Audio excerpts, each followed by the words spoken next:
What's going on, y'all? Thanks for checking in the Khaliis Take. You know what to do. Hit that like, subscribe button. Also hit that notification bell just so you can get the newest and the bonus content first. But hey, let's just go ahead and jump right in.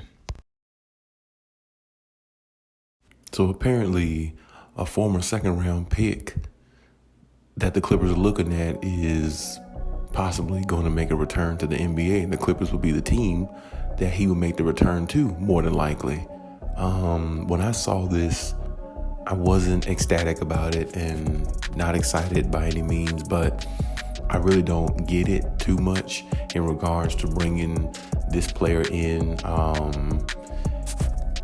Personally, if you ask me, I don't know if this can, make the Clippers better or anything like that, or maybe this is just a situation where the Clippers are trying to fill a roster spot. That definitely could be the case too. But the player I'm talking about is a former second-round pick from China, actually, and I think his name, how you pronounce it, is Zhao Qi. He is a center. 7'1". He played for the Rockets. He got drafted by the Rockets. He only played like 19 games, averaging like 1.1 points a game, 1.1 rebounds.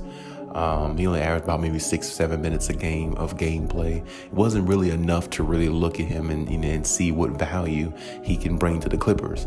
And I know, Ty Lue is good at making adjustments, getting, pressing the right buttons on players to get the best out of them. But I really don't see, how this would really correlate in what they're trying to do in bringing him in, or how he can, actually make them better. But then again, he's not, I guess he wouldn't be coming there to make them better.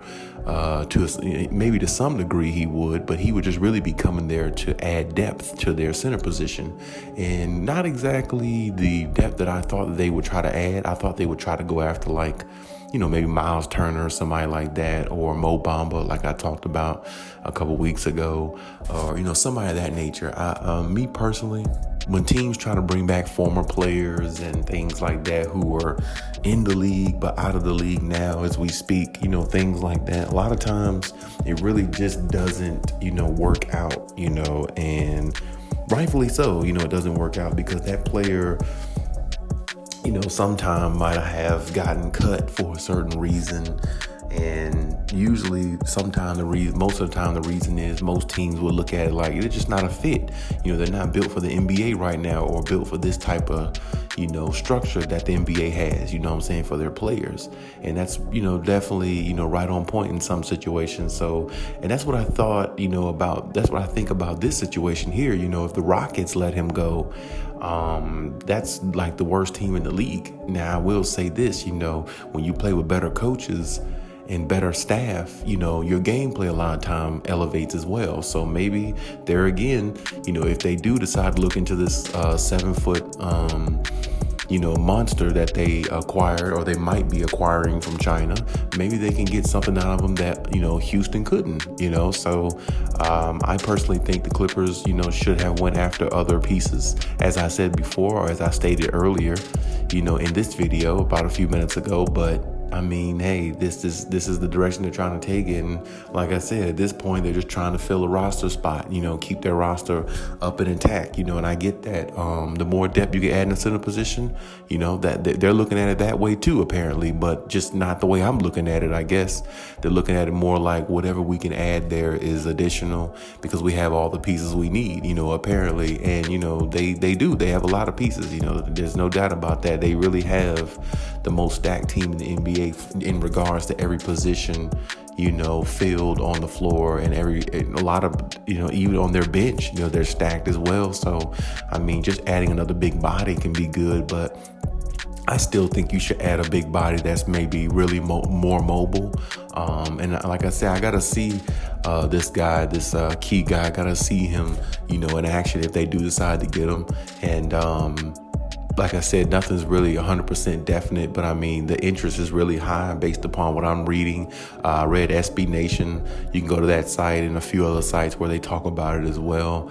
But I don't know. Like I said, I don't really see how he's going to benefit the Clippers there. But I mean, like I said, just in regards to having depth, okay, maybe so. Because I mean, they kind of, if you look at Hartenstein, he was a type of player that, I think he came from Cleveland or something like that, or Detroit, wherever Hartenstein came from, and they didn't want him. And then he played really good, with the Clippers in the 1 year, the one season that he was there.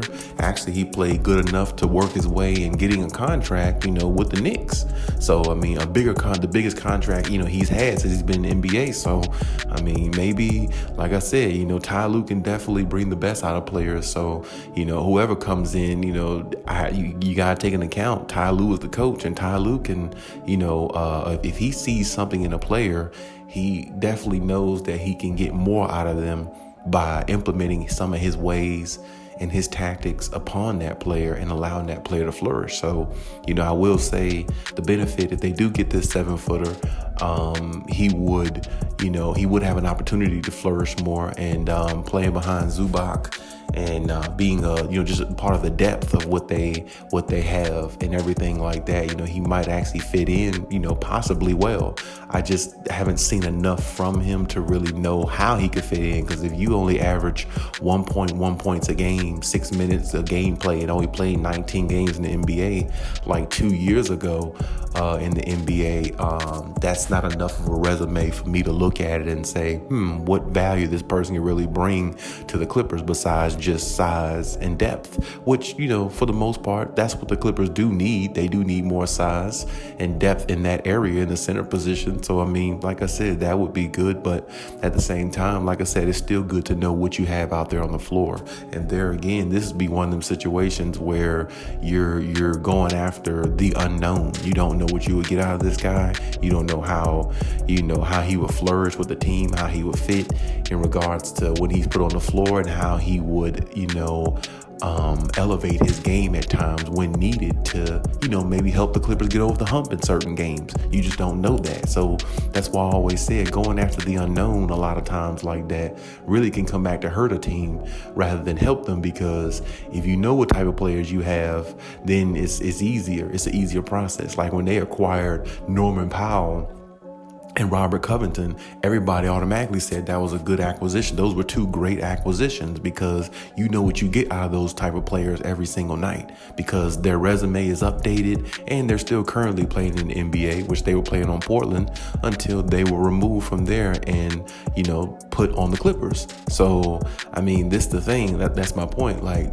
when you get players of the unknown like that, like I said, a lot comes with that. It could be more downs than ups. It could be more headaches than, stress-free moments. You see what I'm saying? So if the Clippers do go after this guy, Zhao, I hope that, he's definitely, at least worth it. And I think if they're going to go after this guy, they better know what he can bring to this team in regards to, how he can add to what they have, not just be somebody that's filling a roster spot. Because sometimes when you do that, when you're trying to win championships the way the Clippers are, you don't really need people to just fill roster spots. You need people that can come in there and that can be effective, that can actually help, that can actually, step in just in case Zubac goes down and, everything keeps rolling. You know what I'm saying? They don't miss a beat. You see what I'm saying? So if that's the notion, then you got to be careful who you bring into this locker room with the Clippers, because like I said, they're on a quest for a championship this year. And with that being said, of course they can use all the depth they can get, but they also need to have the right pieces that can go out there and execute the plan if need be, because Ty Lue likes to be able to plug people in if somebody goes down and expects them to play at a certain level. So if that's the case, hopefully they can get that out of this guy if they do get him, because like I said, the interest seems to be pretty high. So I mean, and like I said, they definitely need to fill the roster spot right now. So I mean, let's see what happens if they acquire this guy, and let's see what he's got once he if he puts on a Clippers jersey and step out there on the court. But hey, that's my take on everything. Leave any comments in the comment section. Check out my other videos if you haven't. And hey, Khaliis out.